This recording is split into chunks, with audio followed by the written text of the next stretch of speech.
Hello, everybody, and welcome. So, I wanted to make a video talking about a new comment I just got yesterday. William Van Vanderkoof, I believe his name is, was talking about, just buy some solar panels instead of upgrading more battery pack to the bike. And there's a big issue with your entire idea there, buddy. One, if you're not familiar with bikes, this is a mountain bike. This is not a commuter bike. This is not a cross country bike. This is not a road bike. This is a mountain bike. Mountain bikes need the entire performance. They cannot have something stick out about, let's say, where's my fingers?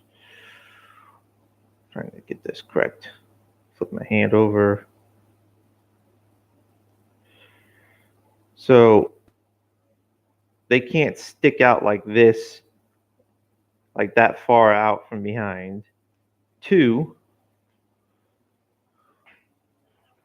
your solar panel idea, as I've seen with other people,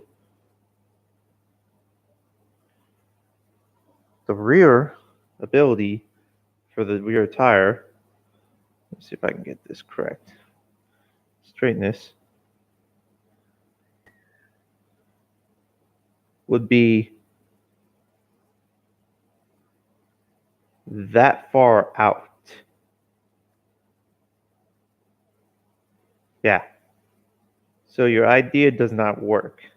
I've seen solar panels and people putting them on the back of bikes and whatnot, and it's nice, but it's not a feasible ability to it.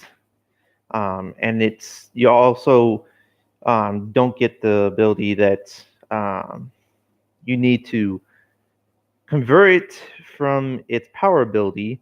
So say if you got, what is it? You got two panels. How are you even going to put it on the bike, first of all? Two, how are you going to convert that power straight to the bike to reduce wear and power usage from the ability of the bike from uh, the battery itself, so you can get better mileage?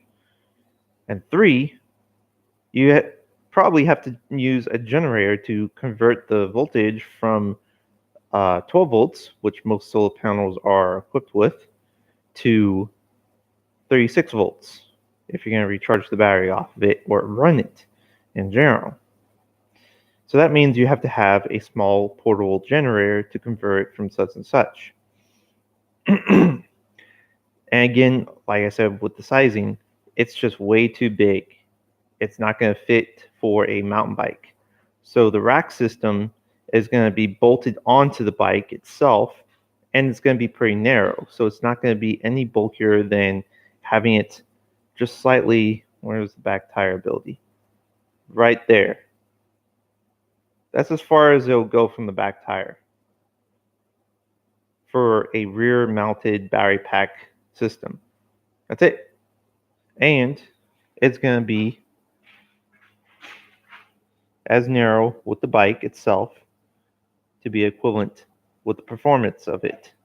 So the largest it will get would probably be where you can see the frames peeking out for the arms for the rear tire. Other than that,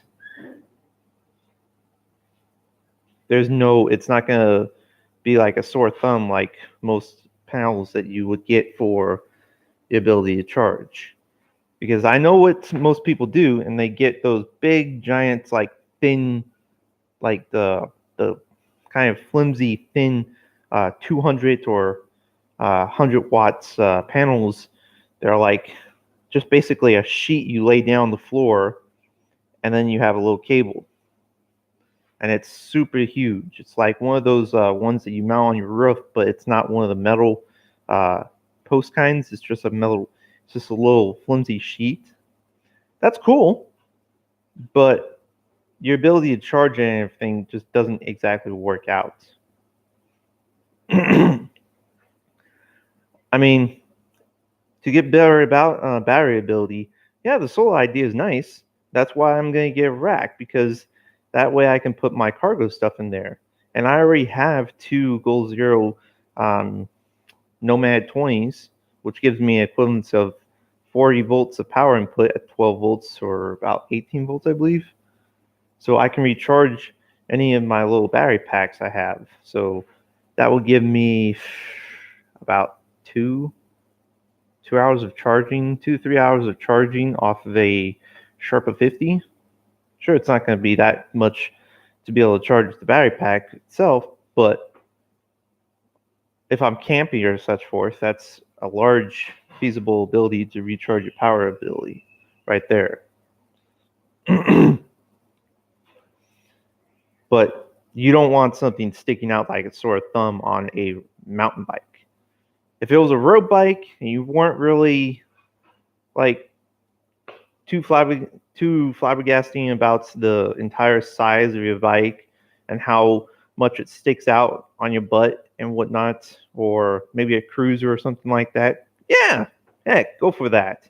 But for me, I want the performance of what this mountain bike is supposed to be, and that's going to be the entire ability to go off-road and whatnot. And so having that narrower system that the rack system gives and the power performance it's going to give will give me the exact same kind of width and length that the bike is and not stick out so much.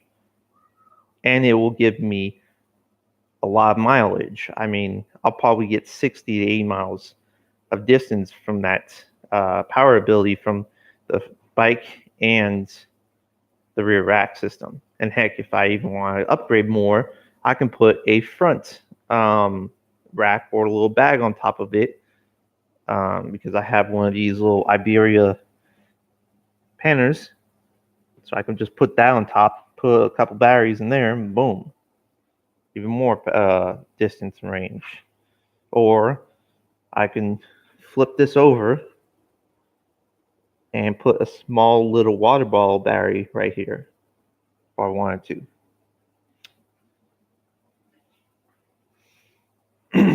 And it won't compromise the entire form of the bike itself. So I'll still be able to get off-road capabilities, and it won't have any weight issues in the back from sticking out too far or sticking out too wide. But it's a nice idea, dude. And I've seen it already, but it's just not able to be workable on a bike this kind of caliper, especially if it's going to be taking on such other obstacles. So thanks for the comment, but that's not how I'm going to go with my bike, sadly. If it was a cruiser and something that I wasn't really looking forward to taking off on all terrain and everything like that, maybe I would go for that. Or even get one of those like those little hood things that basically can make it like there's a roof on top of your bike. Those you can put like those little thin panels on top of that and have it like that ability. And that's cool. I've seen people do that too. But that's not something I'm wanting to do with my mountain bike, sadly. Anyways, thank you guys for watching. Peace out.